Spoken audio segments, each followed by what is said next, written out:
আচ্ছা, কুর্তির মাপটা হচ্ছে এরকম, যেমন কাস্টমারের কুর্তির মাপ অনুযায়ী 35, আমরা এখানে 36-এ মাপ দেবো। আর দুদিকে আমরা সমান করে পয়েন্ট করে নেবো, আর এটাকে আমরা সোজা করে দাগ টেনে নেবো। তারপর আমরা শোল্ডারের মাপটা নেবো।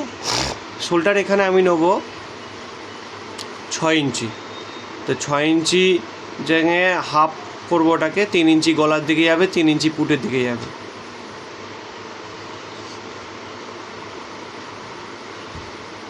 আচ্ছা, শোল্ডারের পয়েন্ট থেকে আমরা পুটের দিকে নামাবো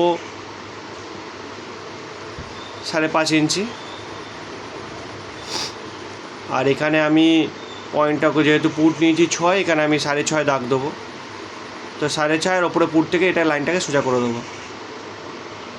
এরপর আমরা পয়েন্ট আউট করব বাস্ট পয়েন্ট, কোমর আর হিপের। বাস্ট পয়েন্ট আছে 10.5-এ, আমি 11-তে দাগ দেবো। 14 তো আছে, 14.5 দাগ দেবো। 22 আছে, 22.5-এ দাগ দেবো। দুদিকেই পয়েন্ট আউট করে নেবো যাতে লাইনটা আমাদের সোজা থাকে।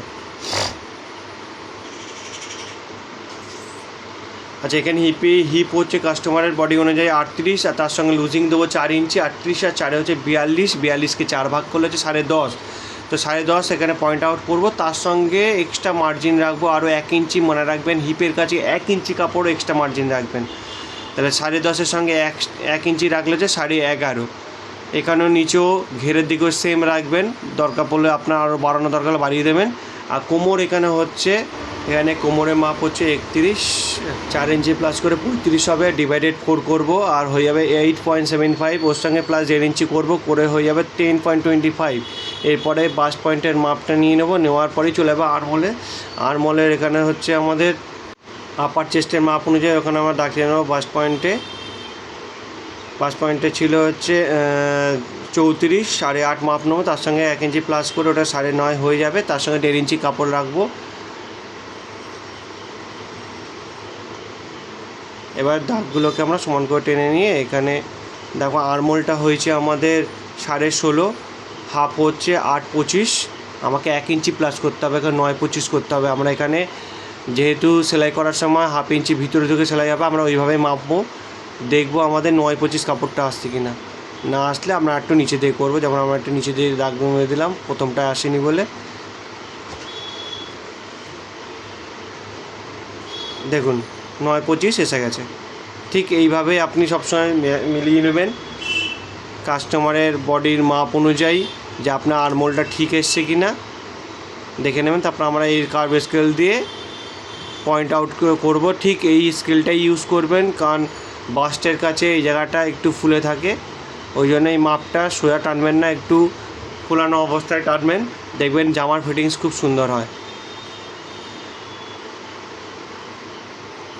এবার আমরা ফ্রন্ট পার্টের দাগটা টানবো, ফ্রন্ট পার্টে আর্মহোলটা টানবো। দেখুন কীভাবে করি, 1/2 ইঞ্চি ভিতরে নেবো।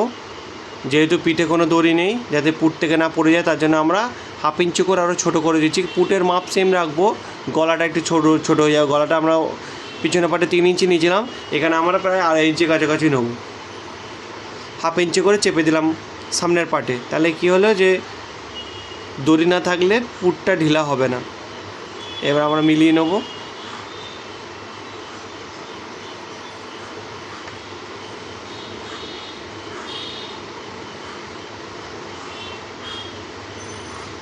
এই ফ্রেঞ্চ স্কেলটা ইউজ করবেন আর্মহোলের ক্ষেত্রে, খুব সুন্দর গলাইটা হয়। আপনাদের বুঝতে একটু যদি অসুবিধা হয়, আমি নীল চক ইউজ করছি।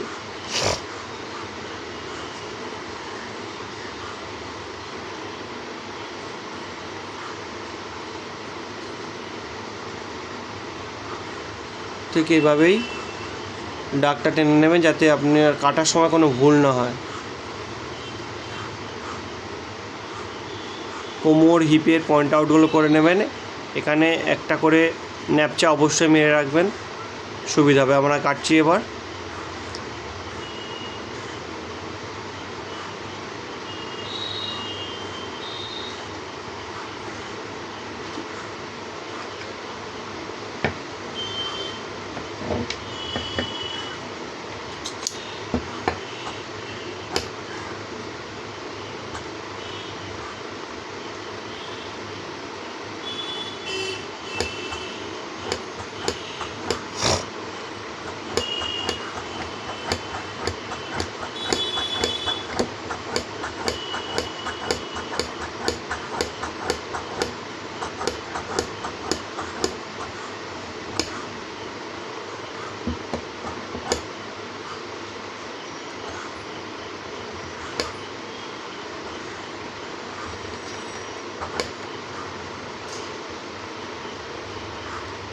ফ্রন্ট পার্টটা সরিয়ে দিলাম।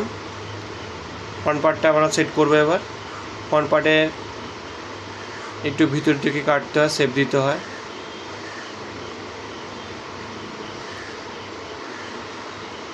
এবার যেভাবে আমরা ফ্রন্ট পার্টের পুটটা ছোটো করেছিলাম ঠিক সেইভাবে আমরা কেটে নেবো। গলার ডিজাইনটা আগে দেবো। গলার ডিজাইন সামনে চৌকো আছে, 6 ইঞ্চি ডিপ আছে আর 5 ইঞ্চি ছড়ানোটা আছে।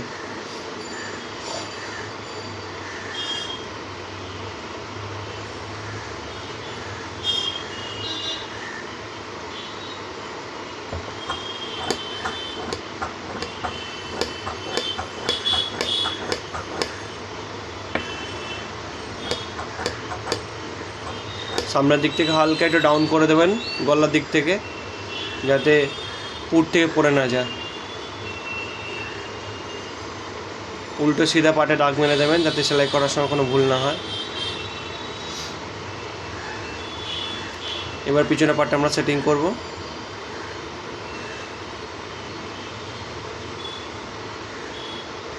গলাটা কাটবো। গলার ডিপ পিছনে পাটে 7 ইঞ্চি আছে আর 6 ইঞ্চি ছড়ানো আছে।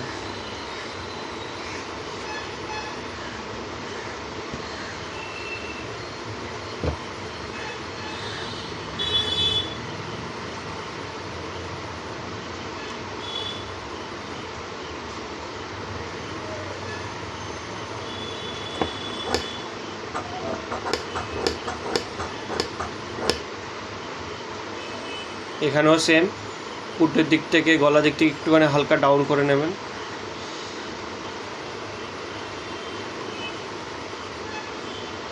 এবার আমরা ফিটিংসের দাগটা দেবো। কীভাবে ফিটিংসের দাগ দিতে একটু ভালো করে লক্ষ্য করবেন।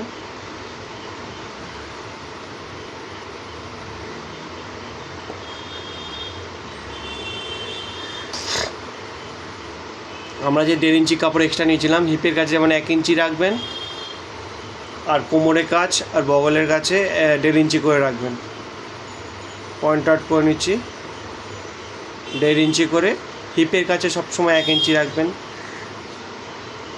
আর কোমরের কাছে এরকম একটু গোলাই মতন করে দেবেন। কারণ ওখানটা কোণ মতন করবেন না, কোণ মতন করলে ফিনিশিংটা ভালো আসে না, একটু গোল মতন করে নেবেন।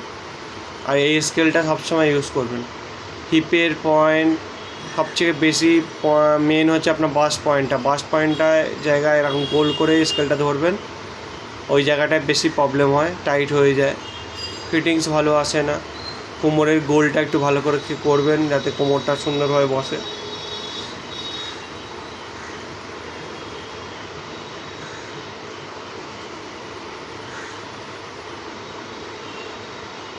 আমাদের কাটিং শেষ। এবার হাতা কাটবো আমরা।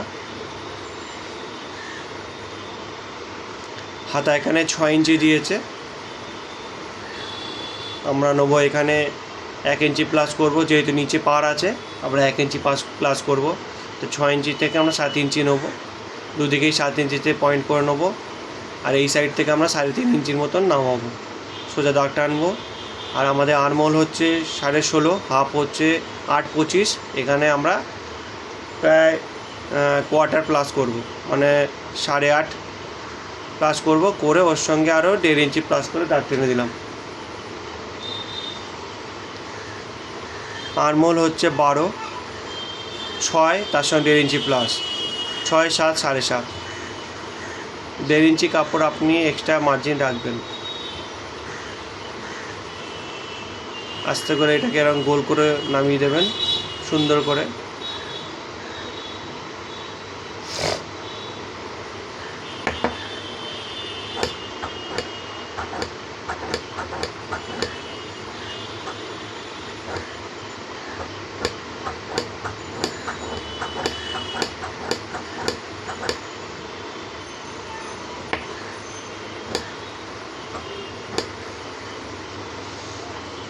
এবার শেপ দেবো সামনের সাইডে, সামনের আর্মহোলে শেপ দেবো।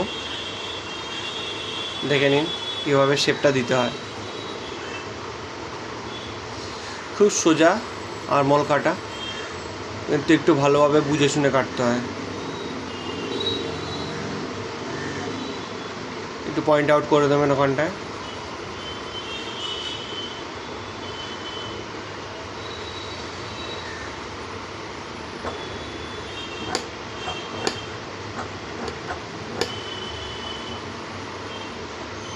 আরমোল আমার কাটা হয়ে গেল। এরপরে বাকি পার্টগুলো যেরকম ছোটো ছোটো পার্টগুলো আছে এরপর কেটে নেবে, যেমন দড়ি আছে, সামনের গলা, সামনের পটি, পিছনের পটিগুলো আছে।